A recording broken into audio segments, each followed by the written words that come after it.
અંકલેશ્વર શહેર B division પોલીસે વાલિયા ચોકડી નજીકથી પાછલા 1 વર્ષથી નાસ્તા ફરતા પોક્સોના આરોપીને ઝડપી પાડવા માટે કાયદાકીય કાર્યવાહી હાથ ધરી.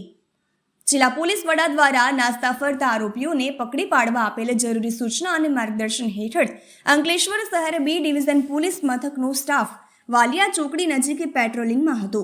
તે દરમિયાન અંગત બાતમીદારથી બાતમી મળી હતી કે અંકલેશ્વર શહેર બી ડિવિઝન પોલીસ સ્ટેશનમાં નોંધાયેલ પોક્સોના ગુનામાં નાસ્તો ફરતો આરોપી વાલિયા ચોકડી નજીક છે. જે બાતમીના આધારે પેટ્રોલિંગમાં હાજર પોલીસ વાલિયા ચોકડી નજીકથી ગુનાના કામે નાસ્તો ફરતો આરોપી ગોસવંદા ઉર્ફે શ્રી ગોસવંદ ભગવાન ભગત, ઉંમર વર્ષ 24, રહે માયાનગરી, ઝુંપડપટ્ટી, ગડખોલ પાટિયા, તાલુકો અંકલેશ્વર, જિલ્લો ભરૂચ, મૂળ રહેવાસી ગામ અમવારી, જે બિહારનાઓની અટકાયત કરીને વધુ કાયદાકીય કાર્યવાહી હાથ ધરવામાં આવી હતી. રિપોર્ટર અવ્વી સૈયદ, ભરૂચ.